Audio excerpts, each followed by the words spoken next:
Hey there, I need to spill some things out and ask for advice because I'm really losing it. And before I start, yes, the title is as bizarre as it sounds. My 28 years old wife and I have been happily married for 3 years. I thought we were perfectly fine and in love, but a few days ago, she dropped a bombshell on me. She confessed to having an affair, saying she still loves me but wants us to be in an open relationship. I was shattered and asked her to leave so I could process this. Fast forward to this morning, I got a visit from her parents, my in-laws. I've always had a good relationship with them and hoped they would back me up and help convince my wife that this wasn't fair to our marriage. Boy, was I in for a surprise. Her dad, a man I've always respected, started the conversation. He confessed to me that their marriage had been saved by agreeing to the same terms my wife was suggesting. They had entered into an open relationship years ago, and he said it had actually made their bond stronger. He told me that he wanted the same for us, and that accepting this would be a sign of love and maturity. I was dumbfounded, still trying to process this when her mother chimed in, and her words, they were just brutal. She outright told me that I wasn't satisfying her daughter's needs and that I was inadequate. She said I was being selfish and unloving by refusing to accept the new arrangement. Guys, I felt emasculated, betrayed, and confused. This isn't what I signed up for when I said, I do. I love my wife, but I can't just blindly accept infidelity. This isn't a lifestyle that I want, and it feels like an unfair and sudden burden that's been thrust upon me. I feel like my world has been turned upside down, and I'm being asked to celebrate it as if it's some great epiphany.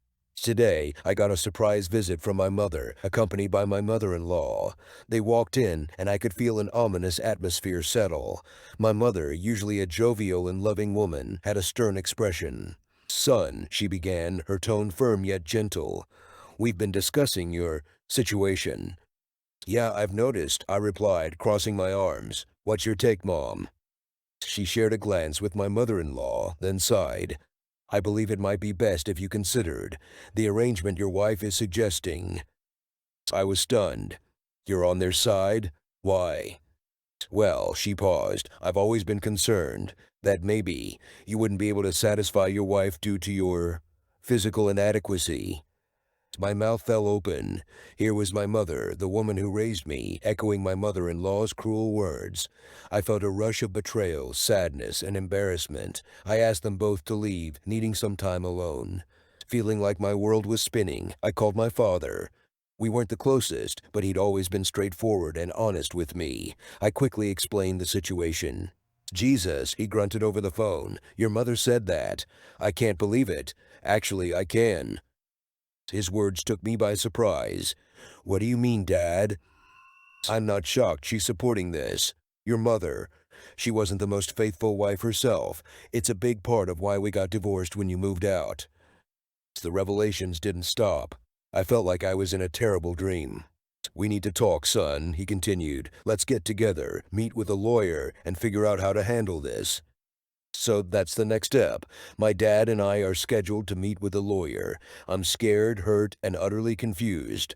I'll update you after we've met with the lawyer. As always, any advice is welcomed. My father and I plan to meet with a lawyer to discuss the situation. We had the meeting today, and here's what went down. I won't lie, walking into that law office felt overwhelming, but having my father beside me was a comfort.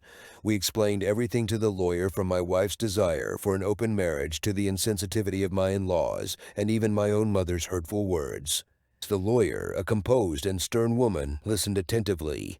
She explained that while the legal landscape around open marriages was complex, there were certain things I needed to be clear about. Firstly, she emphasized that my consent was critical. "Regardless of what anyone else says, you have the right to decide what you are comfortable with in your relationship," she stated firmly. Secondly, she made it clear that if we decided to divorce, my wife's infidelity could impact the outcome, depending on our state laws. She also touched upon asset division, alimony, and how any future infidelity could potentially affect these things. Finally, she suggested we consider couples therapy before making any drastic decisions. This was not illegal, but a personal suggestion. She explained that therapy could provide a safe and mediated space for my wife and me to express our feelings and thoughts, and perhaps help us find a resolution. However, I'm afraid it's far too late for couples therapy. I spoke with my wife an hour ago over the phone, and her response was, "Well, exactly what you'd expect." Therapy won't change anything, she said coldly. I love you, but this is non-negotiable for me. You either accept it or it happens without your approval. I was dumbstruck. The woman I had loved and married was standing in front of me, giving me an ultimatum that shook me to my core. In that moment, I felt something in me snap. With a heavy heart, I asked her for a divorce. To that, she just smirked and said, I'm not signing any divorce papers. We said for better or for worse, remember. I couldn't bear it any longer. I packed a bag and left our home, feeling more lost than I ever have in my life. I decided to move in temporarily with my father. The next twist in this saga, my mother showed up at my father's doorstep, berating him for supporting me and encouraging my stubbornness. She insisted that I should be more understanding and flexible in my marriage. That was the final straw. My patience and goodwill, already hanging by a thread, snapped completely. I confronted her and called her out for her hypocrisy and infidelity. You're nothing but a cheating whore, I spat out, the pent-up anger and betrayal pouring out. You have no right to preach about understanding and flexibility. She left in a huff, clearly shaken. I've never spoken to her like that before, but in that moment it felt justified. So here I am, living with my dad, unsure of my next step. My wife is refusing to divorce, my mother is unsupportive, and my world has been turned upside down. But I'm not giving up. I'm gonna fight for my dignity, for my rights, and for my peace of mind. I'll update you as things progress. In the meantime, any advice or words of encouragement would be much appreciated.